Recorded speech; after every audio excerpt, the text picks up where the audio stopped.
We're here because you're selfish, ungrateful, and tearing this family apart. My mother said that into a microphone in my parents' living room. On my 30th birthday, 40 people sat in folding chairs staring at me. My father held a 3-page list of everything I'd done wrong since I was 8. My sister aimed her phone at my face. Live on TikTok. I didn't cry, I didn't leave.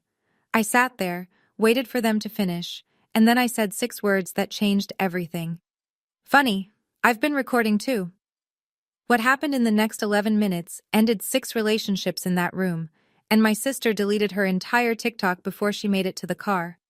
Before I go on, please take a moment to like and subscribe, but only if you genuinely connect with this story. Drop your location and local time in the comments. I'd love to know where you're watching from. My name is Faith. I'm 30. I'm an ER nurse in a small town outside Columbus, Ohio.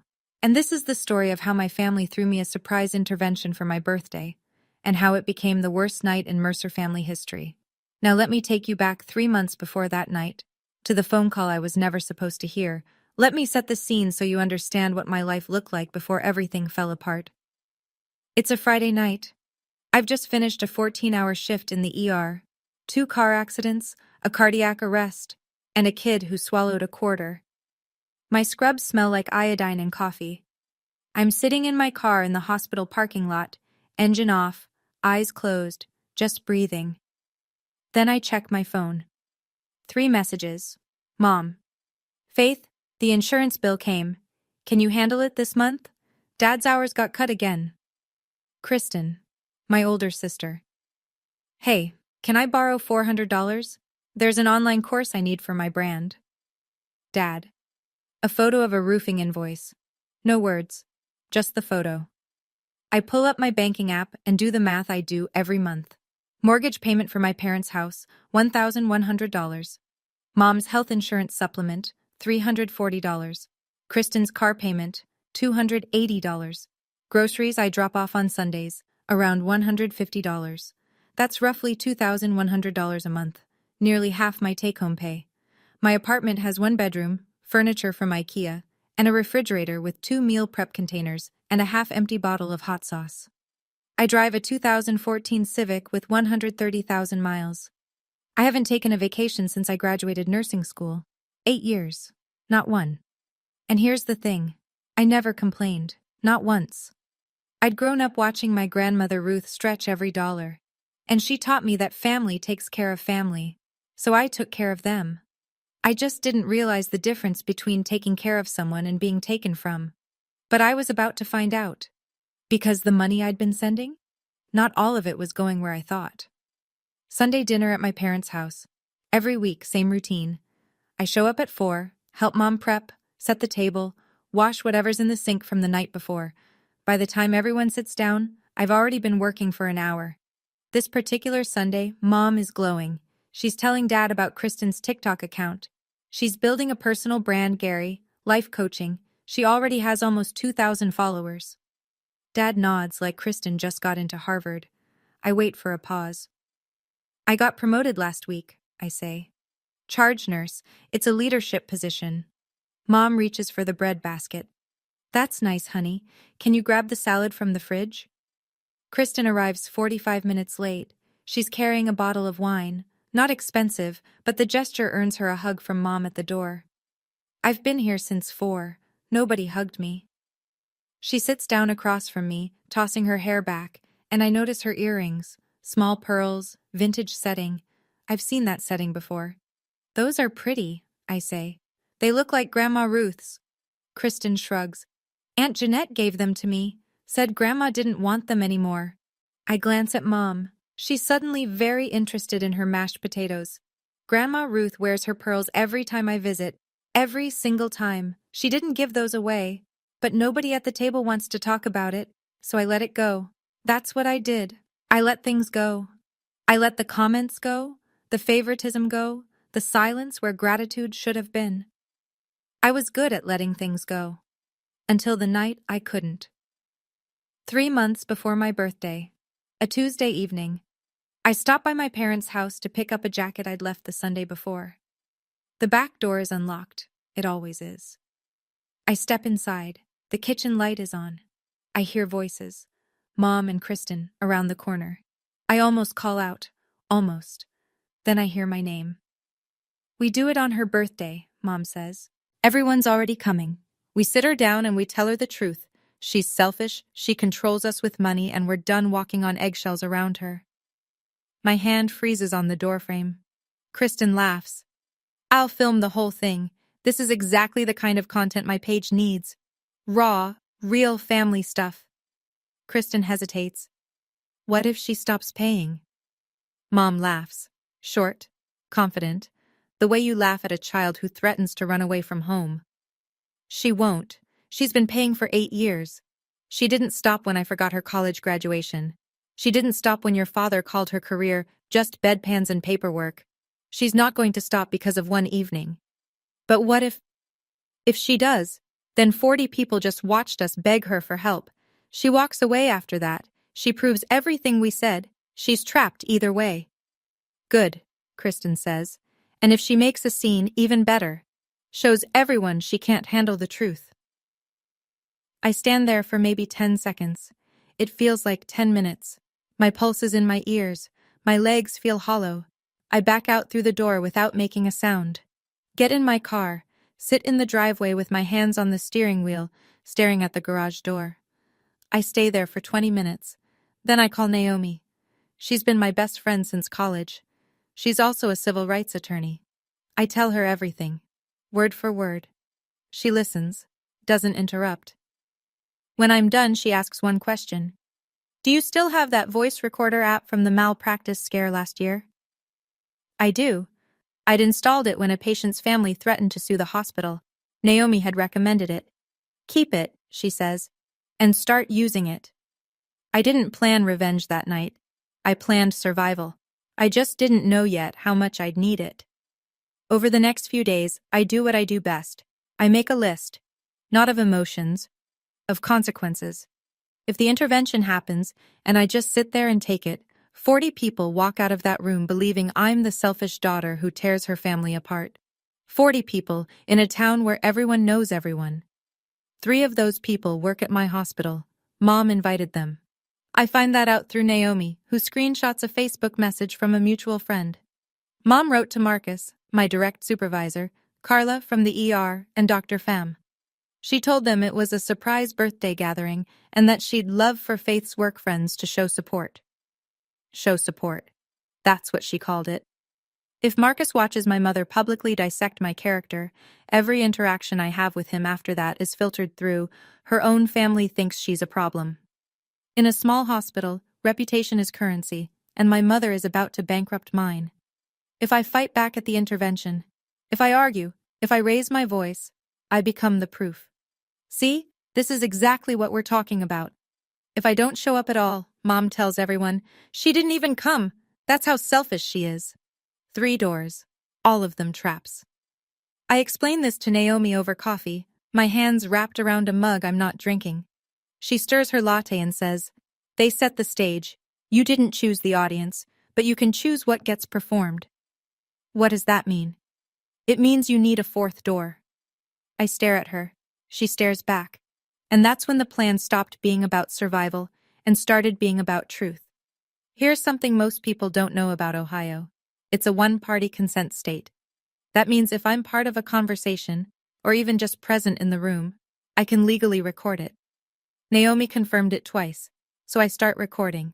Not with a hidden camera, not with anything dramatic, just an app on my phone. I open it before I walk through my parents' door every Sunday, and I close it when I leave. Simple as that. The first week, nothing. Mom talks about a church bake sale, Dad watches football, Kristen doesn't show up. The second week, I'm standing at the kitchen sink after dinner, rinsing plates, when I hear Dad's voice from the garage. The door is cracked. He's on the phone.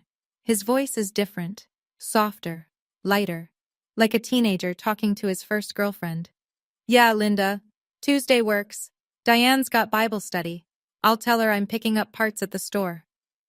A woman's voice on the other end, a laugh, warm, familiar with him. She doesn't suspect anything, Dad says. 22 years and she still thinks I go bowling on Tuesdays.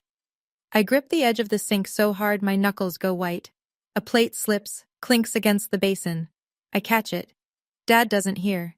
He's still laughing. I finish the dishes. I dry my hands. I walk out to my car, sit down, and look at my phone. The app is running. The waveform is still moving. I wasn't looking for this. I was looking for protection. But a recorder doesn't filter. It catches everything. And apparently, everything in the Mercer house was worth catching. Week 4. I arrive early, 20 minutes before dinner. The front door is locked, so I go around back. Mom's bedroom window is open a crack. Her voice drifts out. She's on the phone, speaker on. I can hear both sides. Gary doesn't know about the $14,000, Mom says.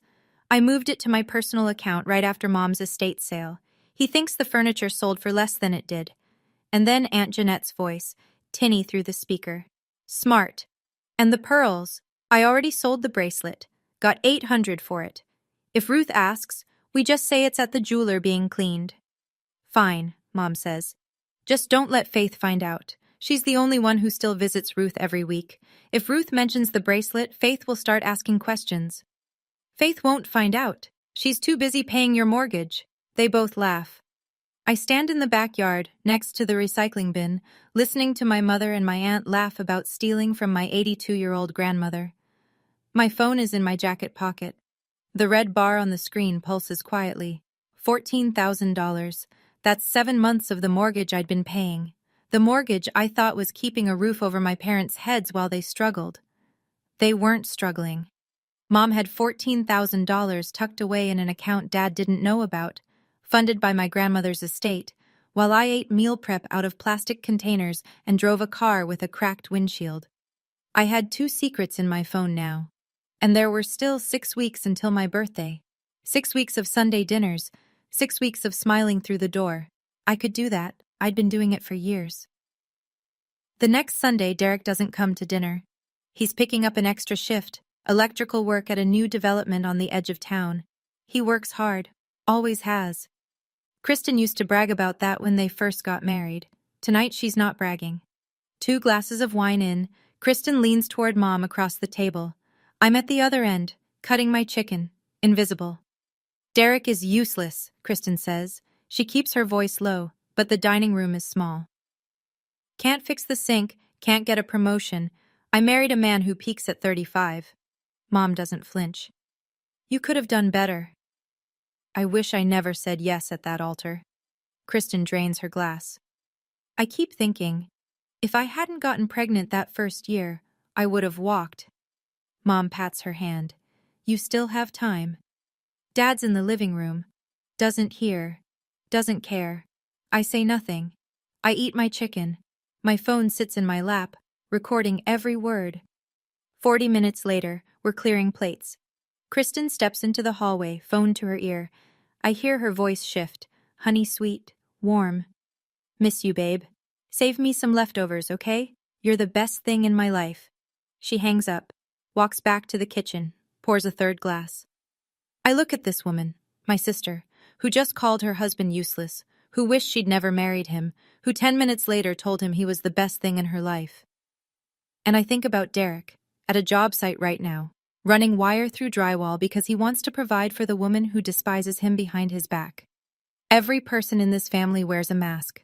I was the only one who didn't. Not anymore. 2 weeks before my birthday, Naomi sends me a screenshot. It's a Facebook message from my mother to a woman named Peggy. Peggy, who happens to be friends with Carla from my ER. Mom has asked Peggy to pass along the invite to my work friends. The message reads, We'd love for Faith's work friends to be there. It's a special evening. We want the people who matter most to her to show their support. I stare at that phrase, show their support. Then Naomi sends a second screenshot. Mom messaged Marcus directly. Marcus, my supervisor. The man who signs off on my schedule, my evaluations, my future at that hospital. Marcus, you've known Faith for years. I think it would mean the world to her if you came. My hands are shaking. This is the first time in this entire process my hands shake. I call Naomi. My voice cracks once, and then I steady it. She invited Marcus, and Carla, and Dr. Pham. Silence on the line. That changes things, Naomi says. That's my career, Naomi. If Marcus sits in that living room and watches my mother call me selfish and ungrateful, if he sees my father reading a list of my sins like I'm on trial, he'll never see me the same way. Nobody will. Then we don't just survive the night, Naomi says. We make sure the truth is louder than their script. I close my eyes, take a breath, the kind I take before a code blue. Deep, deliberate, separating the panic from the protocol. My mother weaponized my birthday, my living room, and my workplace, all in one invitation. She thought she'd covered every angle. She didn't know about the fourth door. Naomi and I sit in her car outside a coffee shop 10 days before my birthday. Engine off, rain on the windshield. Ground rules, Naomi says. She counts on her fingers. 1. You walk in like it's a normal party. You smile. You greet people. You don't signal anything. Okay. 2. When they start, you let them talk. All the way through. Don't interrupt. Fine. 3. When they finish, you ask to speak privately. One time. Calmly. Clearly. Can we discuss this in private, just the family? And if they say no? That's rule 4. If they refuse to stop, if they insist on doing this in front of 40 people, then the recordings play. Their choice, their stage, your truth. I nod. Ohio is one-party consent, she says for the third time. You were present for every conversation you recorded. It's legal. The consequences are social, not criminal. Nobody goes to jail, but nobody hides either. I look down at my phone. 4 files in a folder I've labeled insurance. Not because I'm being clever, because that's what they are. File 1, Dad and Linda. File 2, Mom and Aunt Jeanette, the money and the jewelry. File 3, Kristen on Derek. File 4, Mom and Kristen planning the intervention. I back them up to cloud storage, send copies to Naomi's email. One more thing, Naomi says. She reaches into the back seat and sets a small Bluetooth speaker on the console, black, the size of a soda can. Your phone speaker won't cut it for 40 people. I pick it up. It's light. It doesn't look like much. You don't have to yell, she says. You just have to press play. I hope I won't need it, but I've stopped hoping for much when it comes to my family. Saturday morning, one day before my birthday. I drive 40 minutes to Maple Ridge, the assisted living facility where Grandma Ruth lives. Her room smells like lavender lotion and old books. She's sitting by the window in her wheelchair, working a crossword puzzle with a pen. Not pencil. Pen. That's Grandma Ruth. There's my Saturday girl, she says when I walk in. I pull up a chair. We do what we always do. She tells me stories about Grandpa Earl. I bring her butterscotch candies. We watch 15 minutes of Wheel of Fortune together even though it's a rerun. So, she says during a commercial, big birthday tomorrow. Your mother planning something? She is. Good. She adjusts her reading glasses. I hope she's being kind about it. I don't answer. Grandma reaches over and takes my hand. Her skin is thin as paper, but her grip is firm. Your grandfather always said the Mercer women are loud, but the strong ones are quiet. I squeeze back. Then she asks about the jewelry, casually, the way she asks about everything, like she already knows the answer but wants to see if you'll tell the truth. Jeanette was supposed to bring my bracelet last month, Pearl 1, with the clasp. Haven't seen it. I swallow hard. I know that bracelet was sold for $800. I know because I heard my aunt say it out loud while my mother laughed. I'm sure it'll turn up, Grandma. She studies my face, doesn't push. When I leave, she sends me a text message. She just learned how to use the phone I bought her last Christmas. The message is full of typos. It reads, "Whatever they do tonight, remember who raised you on Saturdays. I am proud of you, always." I sit in my car and read it 3 times. Saturday evening. Naomi comes over to my apartment with takeout and the Bluetooth speaker. We eat pad thai on my couch, the one piece of furniture I actually like, and she walks me through the logistics one more time. Speaker connects to your phone in 3 seconds, she says, holding it up. I tested it at my office. Clear audio from across the room. I'll keep it in my purse with the top unzipped. Where will you sit? Back row, close to the door. If things go sideways, I'm right there. I pick up the speaker. It's so small, a little cylinder of black plastic. Tomorrow night, it might be the loudest thing in the room. If I don't use it, I say, we go home, we eat cake, and I spend my 30s in therapy. Naomi doesn't laugh. And if you do use it? Then at least the right people are embarrassed for once. She pauses, chopsticks midair. Faith, I need you to hear this. Once you press play, you can't unring that bell. Your dad's affair, your mom's money, Kristen and Derek, all of it, out in the open, in front of everyone. There's no version of tomorrow night where things go back to normal. Naomi. Normal is me paying their mortgage while they plan a public humiliation. Normal is my sister calling her husband useless and then filming my intervention for content. Normal was never good. She nods, slowly. We sit in silence for a minute. The apartment is quiet. My phone is on the table. 4 audio files lined up in a row, each one a door that only opens from one side. Try to sleep, she says on her way out. I don't, not because I'm scared, because I'm done rehearsing what I'll say when they finally stop talking. 2 a.m., I'm sitting on my bed with the lights off, earbuds in, listening to the recordings one last time. File 1. Dad's voice, loose and careless. Tuesday works, Linda. Diane's got Bible study. His laugh. A laugh I never hear at the dinner table. File 2. Mom and Jeanette. Gary doesn't know about the 14,000. And then Jeanette, smooth as syrup. I already sold the bracelet, got 800. File 3. Kristen, wine brave and bitter.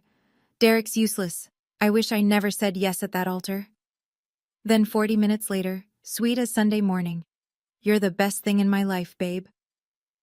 File 4. The one that started all of this. Mom's voice, calm and organized, the way she sounds when she's planning a church fundraiser. We do it on her birthday. We tell her she's selfish. If she cries, even better. I pull out my earbuds. The apartment is silent. The streetlight outside throws a bar of orange across the ceiling. My family is building a courtroom in their living room tomorrow. They've written the charges, invited the witnesses, rehearsed the testimony. They've even hired a camera crew, my own sister, live streaming my trial for strangers on the internet. And they have no idea the defendant has more to say than anyone in that room wants to hear. I plug my phone in, set my alarm for 9, close my eyes. Tomorrow is my birthday. 30 years old. I used to think turning 30 would feel like a milestone, a celebration, a beginning. Instead, it feels like a verdict. But here's what they don't know. The verdict isn't mine. It's theirs. Okay. Let me step outside the story for a second. I want to be honest with you. The night before, I almost didn't go.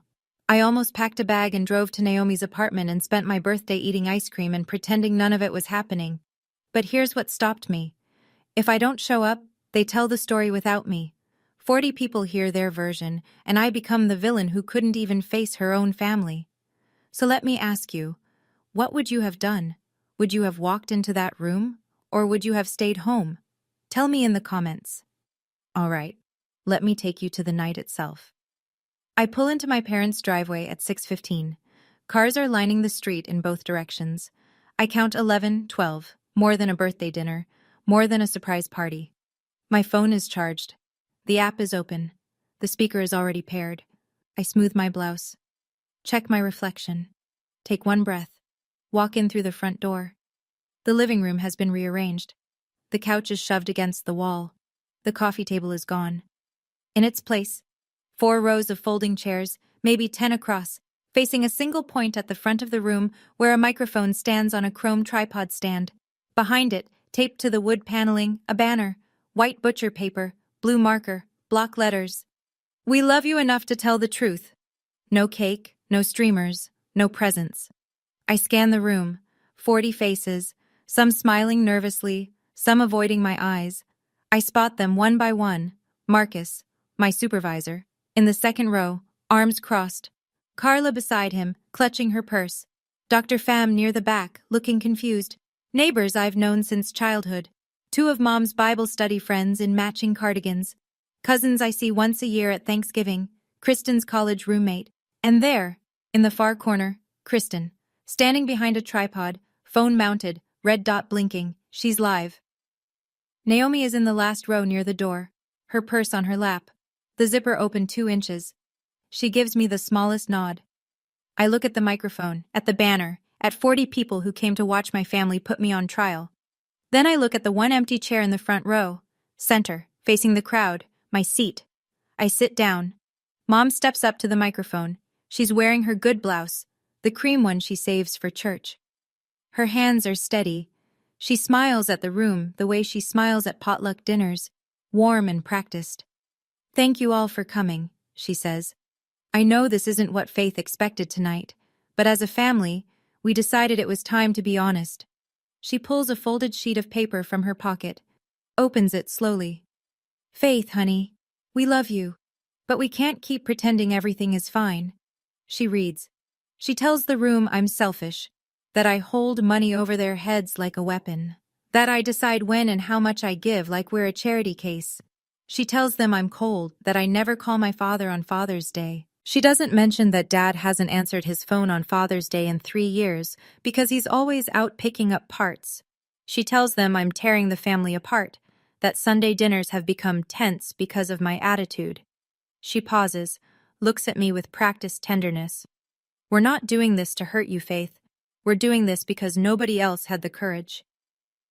The room is dead quiet. I hear a folding chair creak. Someone coughs. Marcus uncrosses his arms and leans forward. He's watching. I can feel it. 2 of Mom's Bible study friends are nodding along. The woman in the green cardigan dabs her eyes. She's buying every word. I sit perfectly still, hands on my knees, face neutral. The way I look when a patient's family is yelling at me in the ER, calm, present, absorbing, because Mom isn't finished. And neither is Dad. Dad stands up. He doesn't look at me. He reaches into his shirt pocket and pulls out 3 pages. Lined paper, folded in thirds, covered in handwriting. I recognize the handwriting instantly. It's not his. It's Mom's. She wrote the list. He's just the delivery man. He clears his throat. "Faith, your mother and I, we made this together. It's a record of patterns, things we've noticed." He starts reading. "Faith, age 8, broke the kitchen window playing ball and lied about it." I didn't break that window. Kristen threw a softball through it. I was in the backyard, and I was the one who got blamed because Kristen cried first. "Faith, age 13, told her aunt she didn't want to go to church camp." Correct. Because church camp was in July and I had a summer reading program at the library. Mom said I was being difficult. "Faith, age 15, refused to let Kristen borrow her car for prom." I was 15. I didn't have a car. Kristen wanted Mom's car. Mom said no. I got blamed. "Faith, age 22, moved out without asking permission." 22, moved out. Without asking permission. He reads for 7 minutes. 7 minutes of childhood scraped off a bone, held up under a fluorescent light in front of 40 people. Nobody interrupts. A few people shift in their seats. Carla has her hand over her mouth. Derek, Kristen's husband, is staring at his shoes. Dad folds the pages, looks up for the first time. "We raised you better than this, Faith." He sits down. The room waits. I wait. I let 10 seconds pass in silence. Let it settle. Let every single person in that room feel the weight of what just happened. Then I stand. The chair scrapes behind me as I rise. Every head turns. Mom. Dad. My voice is level, steady, calm. "I hear you. I appreciate that you feel strongly. Can we talk about this privately? Just the 4 of us?" Mom shakes her head before I finish the sentence. "No, this is exactly why we're doing it here. Because privately, you shut us down. These people are witnesses." "Witnesses," I repeat.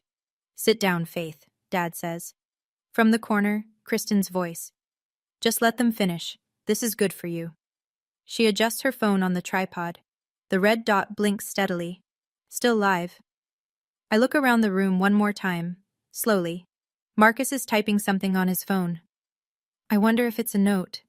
A text to HR. A message to a colleague. "You won't believe what I'm watching right now." The woman in the green cardigan is nodding again. She thinks this is love. She thinks she's witnessing a family that cares enough to be honest. I look at Naomi. She's sitting very still. Her hand rests on the open purse. Inside, the speaker is waiting. I look at Derek. He's staring at Kristen's tripod with an expression I recognize from the ER. Confusion tipping into dread. I take a breath. The same breath I take before I call time of death. Not because this is the end. Because it's the beginning of something that can't be taken back. Okay, I say. You've had your turn. I open my purse, pull out my phone. I hold it up so the room can see. Funny, I've been recording too. The room goes absolutely silent. And then I press play. The Bluetooth speaker comes alive from Naomi's purse. Clear, loud, every syllable razor sharp. Dad's voice fills the room. Yeah, Linda, Tuesday works. Diane's got Bible study. I'll tell her I'm picking up parts at the store. A woman laughs on the other end. Warm, familiar. She doesn't suspect anything, Dad continues. 22 years, and she still thinks I go bowling on Tuesdays. Silence. Total silence. The kind of silence that has texture, thick and suffocating. Mom turns to Dad. Her face drains. Not slowly. All at once, like someone pulled a plug behind her eyes. Dad lunges forward in his chair. Turn that off! Turn that off! I don't move. The recording keeps playing. Dad's voice, easy and light. I'll bring dinner, that Italian place you like. She'll never know. The woman in the green cardigan stands up. She looks at Mom, then at Dad, then at the door. She picks up her coat and walks out without a word. Her friend follows. Mom's hand grips the back of a folding chair so hard her knuckles turn yellow-white. She's staring at Dad, not at me. At him.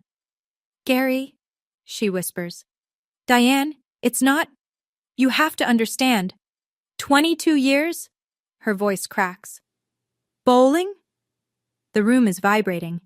People are looking at each other, looking away, looking at the floor. Marcus has put his phone face down on his thigh. I touch my screen. The recording stops. I look at the room. My voice is even, calm as a chart note. That's recording 1. I pause. There are 3 more. Nobody breathes. Nobody moves. The banner behind me, "We love you enough to tell the truth," has never been more ironic. I press play on the second file. Mom's voice this time, confident, conspiratorial, the tone she uses when she thinks no one important is listening. Gary doesn't know about the $14,000. I moved it to my personal account right after Mom's estate sale. He thinks the furniture sold for less. And then Aunt Jeanette, tinny through the speakerphone in the recording. Smart. And the pearls. I already sold the bracelet, got $800 for it. If Ruth asks, we just say it's at the jeweler being cleaned. Dad turns to Mom. His face is a wreck, half guilt from the first recording, half fury from the second. $14,000, he says. From Ruth's estate? You told me the auction brought in $4,000 total. Gary, that's taken out of context. Aunt Jeanette is in the 3rd row. She bolts to her feet like the chair burned her. Diane, you told me no one would ever find out. The room erupts, not screaming, murmuring, a low, rolling wave of whispered disbelief. A cousin I barely know leans toward Jeanette. You sold Grandma Ruth's bracelet? The pearl one? Jeanette's mouth opens, closes, opens again. Nothing comes out. Mom's Bible study friend, the second one, the one who stayed, stands up now, clutching her purse. She looks at Mom with an expression I can only describe as revision, like she's rewatching every conversation they've ever had through a new lens. She leaves. Dad is gripping his knees. Mom is standing alone by the microphone, the paper with her speech crumpled in her hand. I stop the recording. That's 2. 4 relationships cracking in real time. And I still have 2 files left. The room is no longer watching me. They're watching each other. I look at Kristen. She's standing behind her tripod, but the red dot is gone. At some point during the first 2 recordings, she killed the live. But it doesn't matter. Hundreds of people already watched the first half. The damage is in the cloud now. Her eyes are wide. She knows what's coming. I press play. Kristen's voice, slightly slurred from wine, fills the room. Derek's useless, can't fix the sink, can't get a promotion. I married a man who peaks at 35. Mom's voice in response. You could have done better. Kristen again. I wish I never said yes at that altar. The audio is pristine. Every consonant, every breath. Derek is in the second row. He was sitting with his hands clasped between his knees, confused and quiet through everything before this. Now he goes still. A different kind of still. Not shocked still. Recognition still. Like a sound he always suspected but never heard clearly just came through in high definition. He stands, slowly. Doesn't look at me. Doesn't look at Mom or Dad or Jeanette. He looks at Kristen. She sees him. Her face collapses. Derek, wait. That's not what I didn't mean it like... He says nothing. Not a single word. He holds her gaze for 3 seconds. I count them. And then he walks down the center aisle between the folding chairs and out the front door. He doesn't slam it. He just closes it. A soft click that somehow sounds louder than anything else tonight. Kristen lunges at the tripod, grabs her phone. I watch her tap frantically, deleting the app, deleting the stream, deleting the evidence of a night she created. She's crying now. Nobody moves to comfort her. The last file. I almost don't play it. The room is already shattered. But this one isn't about secrets. This one is about me. About tonight. About the fact that none of this was ever an intervention. It was a performance, scripted by my mother, starring my father, produced by my sister, with 40 unwitting extras and folding chairs. I press play. Mom's voice, 3 months ago, in the kitchen I grew up in. We do it on her birthday. We sit her down, tell her she's selfish. If she cries, even better. Shows everyone she can't handle the truth. Kristen. I'll film the whole thing. My page needs content like this. Raw, real family moments. Mom. And if she threatens to stop paying the mortgage, we tell everyone she's abandoning her family. She won't risk that. The recording ends. I let the silence hold. 40 people now know the truth. Not my mother's version of it. Not the banner version. Not the 3-page list version. The actual truth. Marcus picks up his phone from his thigh. He puts it in his pocket. Slowly. Deliberately. I can see it in his face. He's not confused anymore. He's recalculating everything he was told about tonight. Gary sits slumped in a folding chair, chin against his chest. Diane stands alone at the front of the room. No one is near her. The microphone is still on its stand, but it might as well be a monument to something that just died. I lower my phone. That's the last one, I say. Quiet. No triumph, no edge. Just fact. Now you all know exactly who's selfish in this family. I pause. It isn't me. I need to pause here for a second. When I played those recordings, my hands were steady. My stomach wasn't. Because I knew, the moment I pressed play, there was no going back. Nobody in that room would ever look at each other the same way again, including me. So let me ask you, do you think I went too far? Or do you think I should have played them sooner, the moment Mom picked up that microphone? Tell me in the comments. And if you're still here, thank you. The story isn't over. What happened next is the part that actually changed my life. The living room looks like the aftermath of something, which it is. Kristen has run out after Derek. Jeanette is sitting with her arms wrapped around herself, eyes on the carpet. Dad is at one end of the room. Mom is at the other. The distance between them is 4 folding chairs and a 22-year lie. I put my phone back in my purse. I stand straight. I don't raise my voice. I want to say this once, clearly, so there's no confusion. The room watches. Starting tonight, I am no longer paying the mortgage on this house. I'm no longer covering the insurance premium. I'm no longer making Kristen's car payments. I've set up auto cancellation for every recurring transfer. Effective midnight. Mom's head snaps toward me. You can't do that. You depend on me, I say. Not the other way around. And you just spent 30 minutes telling 40 people how terrible I am. So I'm giving you exactly what you asked for. A life without my selfishness. Someone in the back, a cousin I think, lets out a low whistle. Carla nods. Quietly. I catch it from the corner of my eye. Mom opens her mouth, closes it, opens it again. Faith, this isn't… You're overreacting. I asked to talk privately. You said no.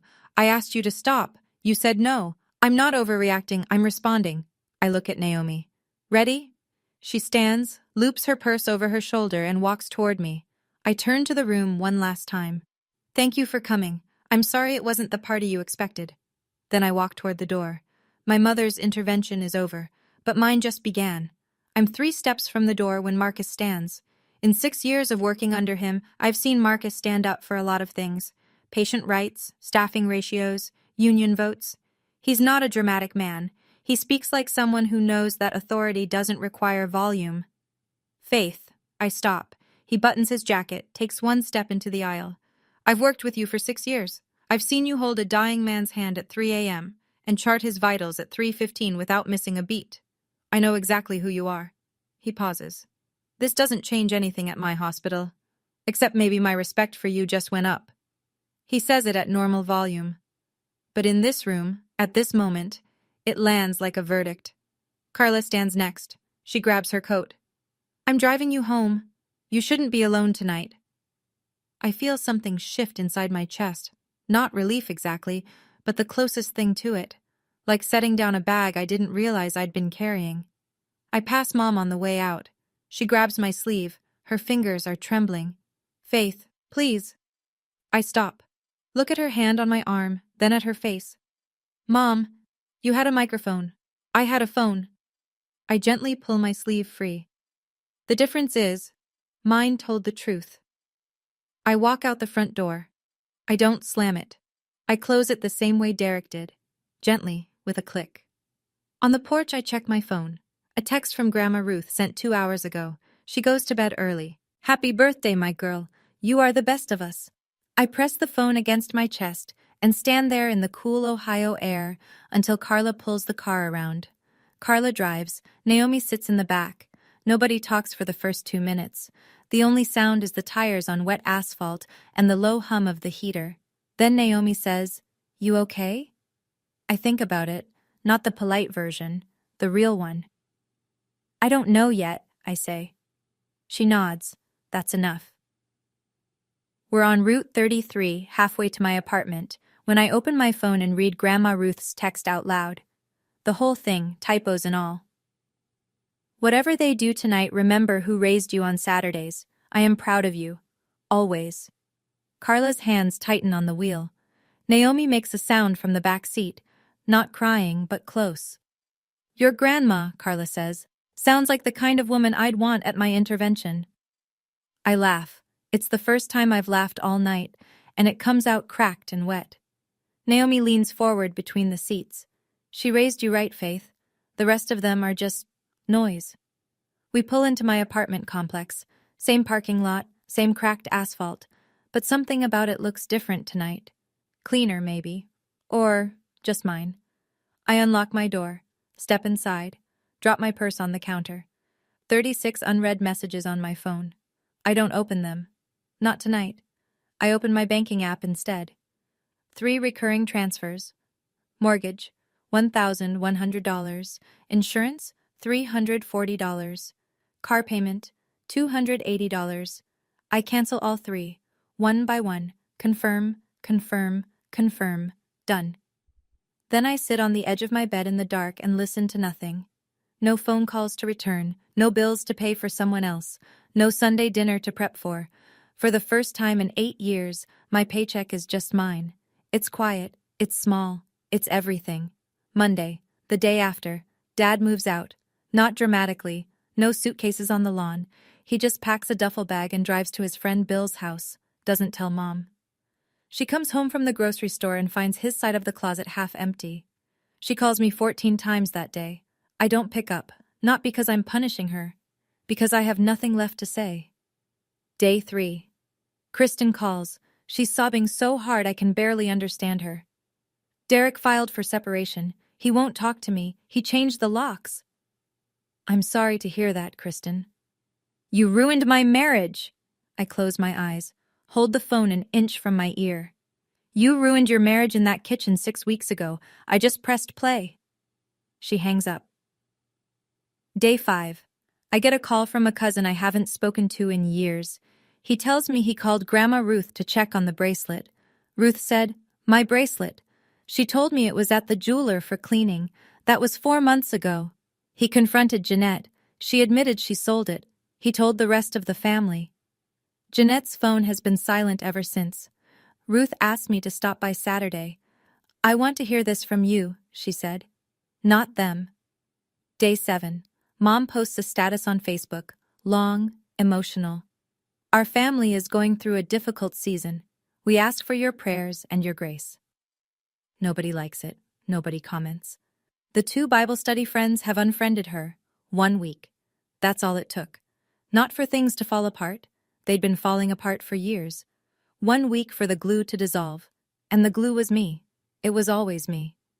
A month passes. The dust doesn't settle. It rearranges. I sit down with my banking app and a cup of coffee and do the math I should have done years ago. That $2,100 a month I was sending home? Here's where it goes now. Student loans, paid off in 6 weeks. The remaining balance was $3,800. Gone. I open a retirement account for the first time in my life. I'm 30 years old, and I've never put a dollar toward my own future. I set up auto deposit, $200 a month to start. It's not much. It's mine. I book a flight to visit Grandma Ruth. Not a 40-minute drive. A proper visit, 2 days, a hotel nearby, so I can spend the mornings with her and not rush. At the hospital, nobody brings up that night. Not once. Marcus greets me the same way he always does. Brief nod, straight to business. But he assigns me to the new trauma protocol committee. It's extra responsibility. It's also trust. I'll take it. Carla and I start having lunch every Wednesday. We never had before. She tells me about her daughter's soccer games. I tell her about Grandma Ruth's crossword addiction. Normal things. Easy things. One Saturday, I walk into a hardware store and buy a pothos plant. $5. I set it on my kitchen counter, in the spot where my phone used to sit, while I calculated how much I owed everyone else. Naomi texts me that evening. "How does freedom taste?" I take a photo of the plant and send it back. Like a $5 plant from the hardware store. She sends a row of laughing emojis. I smile at my phone in my empty apartment, and it doesn't feel empty at all. 6 weeks later. I walk out of the hospital after a double shift. My feet hurt. My scrubs smell like antiseptic. I'm thinking about leftover pasta and my couch. Then I see her. Mom is standing by my car, arms folded, no coat, even though it's 40 degrees. "Faith." "Mom. I'm your mother. You can't just cut me off." I unlock my car, set my bag on the passenger seat. "I didn't cut you off. I cut off the money. Those are 2 different things. We need to talk." "Then talk." She straightens, lifts her chin. "I did what I thought was right. That intervention, it came from love, Faith, even if you can't see it." I lean against my car. I'm tired. Not the kind of tired that sleep fixes. "Mom, you wrote Dad's script. You invited my boss. You told Kristen to live stream it. You planned it for my birthday so I couldn't say no without looking ungrateful." I pause. "That's not love. That's a production." Her jaw tightens. "So what do you want from me?" "An apology. A real one. Not a Facebook post." "I'm not going to apologize for caring about my daughter." "Then we're done here. For now." I open my car door. She doesn't move.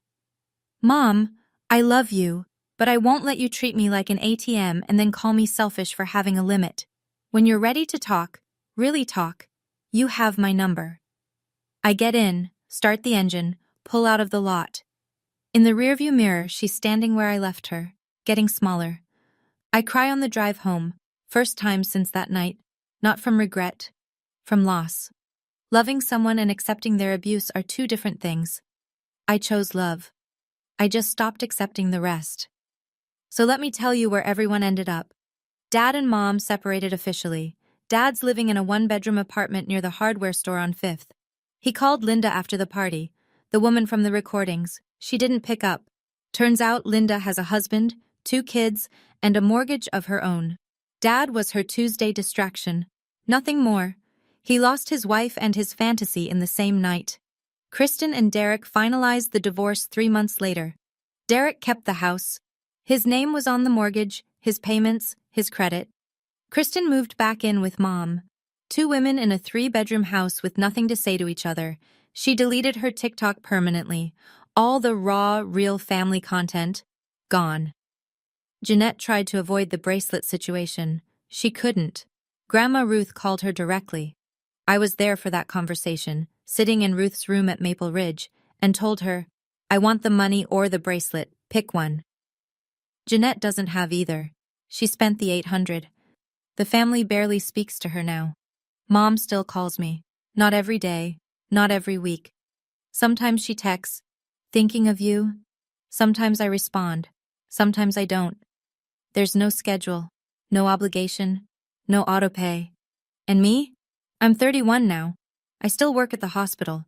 I still drive the Civic, though I fix the windshield. I still visit Grandma Ruth every Saturday. I still eat meal prep. But the containers are better now. Glass, not plastic. Small upgrade. Mine. I didn't destroy my family. The truth did. I just gave it a microphone. And maybe that sounds cold. But here's what I've learned. The truth doesn't destroy strong things. It only destroys the things that were held together by lies. Let me talk to you directly for a minute.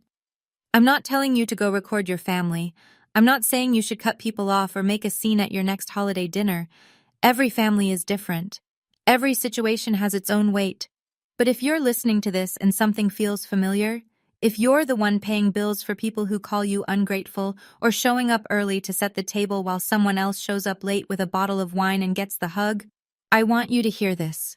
You are not selfish for having a limit. You are not ungrateful for expecting respect. And you are not tearing your family apart by refusing to hold it together at your own expense. Boundaries aren't walls. They're doors. You decide who walks through and when and under what terms. That's not cruelty. That's clarity. My grandmother sent me a text the night of my birthday. I've read it probably 200 times since then. Whatever they do tonight, remember who raised you on Saturdays. She raised me on Saturdays because my parents were too busy, too distracted, too focused on everything that wasn't me. She taught me how to do a crossword in pen. She taught me that strength doesn't have to be loud. She taught me that loving someone doesn't mean you let them bleed you dry and then blame you for the stain. I used to think standing up for yourself meant shouting, slamming doors, making a scene. It doesn't. Sometimes it means sitting quietly in a folding chair while 40 people stare at you and waiting, patiently, calmly, for your turn to speak. And when your turn comes, you don't yell, you just press play. Last week was my 31st birthday. Naomi came over. Carla brought her daughter. 2 friends from the hospital. 1 neighbor who always says hi in the hallway and finally got a proper invitation. 6 people. My apartment. A cake from the bakery on Maple Street. Lemon with cream cheese frosting, because that's what Grandma Ruth always ordered for my birthdays when I was little. The candles were crooked. Nobody fixed them. Nobody read a list of my faults. Nobody set up a microphone. Nobody pointed a camera at my face. Grandma Ruth called on FaceTime. She sang happy birthday, off-key and off-rhythm, and everyone in the room sang along, and it was the most beautiful mess I've ever heard. I blew out the candles. Naomi cheered. Carla's daughter asked if she could have the corner piece with extra frosting. I said yes. 1 year ago, 40 people sat in my parents' living room to tell me who I was. This year, 5 people sat in my apartment, and nobody needed to say a thing, because they already knew. I washed the dishes after everyone left, stood at the sink, warm water, quiet apartment, plant on the counter. The same counter where I used to calculate transfers. My name is Faith Mercer. I'm 31 years old. I'm an ER nurse in a small town in Ohio. I pay my own rent, my own bills, my own way.